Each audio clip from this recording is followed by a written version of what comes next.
कहे के बा ये भैया तनी ध्यान रहे।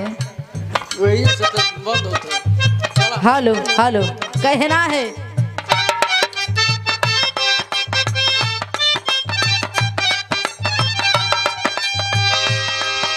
अरे ममता दुलार देके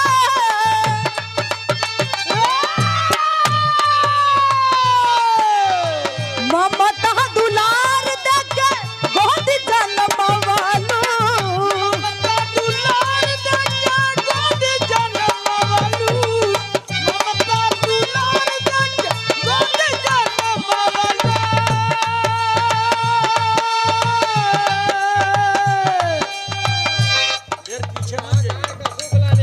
और ये देखिए प्रमादड़ी विरहा कलाकार अशोक लाल यादव जी के ड्राइवर रविंदर जी की तरफ से बहुत बहुत रुपयों का आशीर्वाद पहुंच छोड़ के प्रणाम करती हूँ। सादर जय भीम नमो बुद्धाय करती हूँ साहब को। लेकिन कहना है क्या ममता दुलार देके बहुत जन्मवालू ममता दुलार देके बहुत जन्मवालू ममता दुलार देके बहुत जन्मवालू। अंगूरी धरा के तू ही चहल के सिखवलू बहुत अच्छे क्या बात है।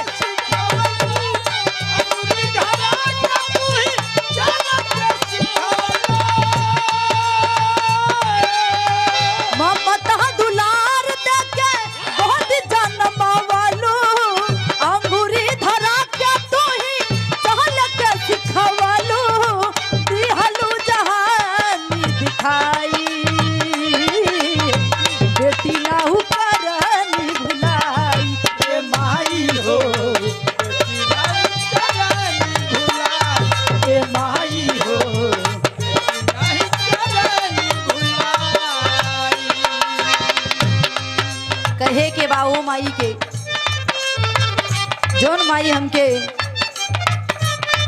ये दुनिया से इतना परिश्रम इतना ताना सब कुछ सुन करके हमके यहाँ तक लियावे के काम करेली मंच पे खड़ा करे के काम करेली संसार दिखावे के काम करेली। लेकिन कहे के बा अंतरा के लाइन में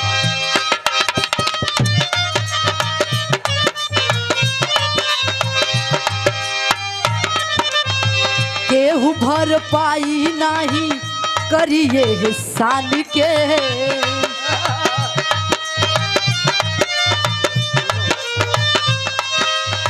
केहू भर पाई नाही करिए हिसान के केहू भर पाई नाही करिए हिसान के केहू भर पाई नाही करिए हिसान के नाम जप शीतल हम करिले परान के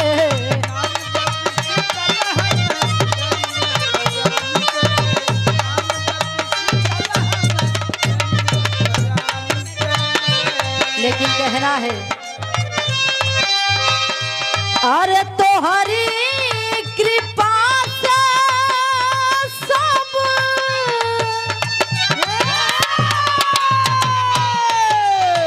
तोहरी कृपा से सब लोग ये मयरिया तोहरी कृपा से सब लोग ये मयरिया तोहरी कृपा से सब लोग ये मयरिया तोहरी कृपा से सब लोग ये मयरिया महल कर स्वागत पहिनाई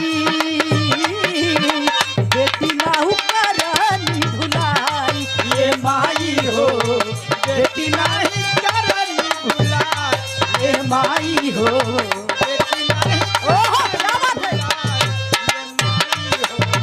बेटी नाही करनी भुलाई। ई वंदना ऐसन चीज बा भैया कबो बंद ना होले। लेकिन हम कलाकारन के मजबूरन के बंद करे के बा बंद करे के पड़ेला। लेकिन का करी कहना है आखिरी लाइन है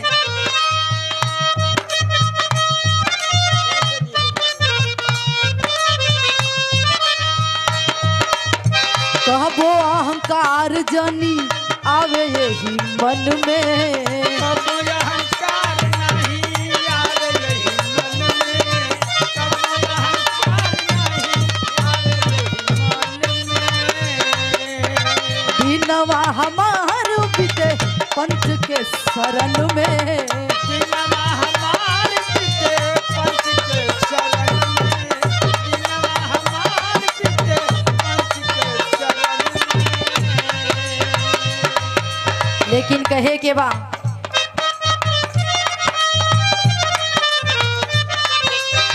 कहबो अहंकार जनी आवे यही मन में। दिनवा हमार बीते पंच के शरण में। कहना है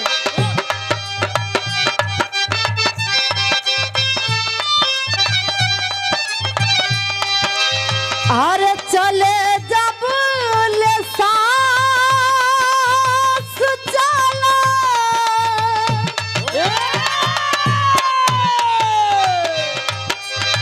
चले जब ले सांस चलत रहे लय करिया।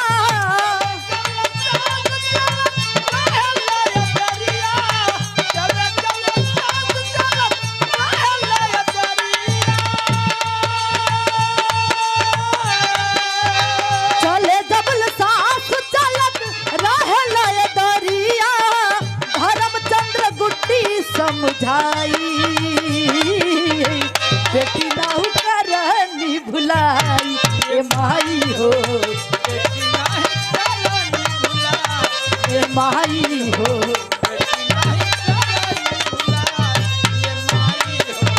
बेटी नाहु कर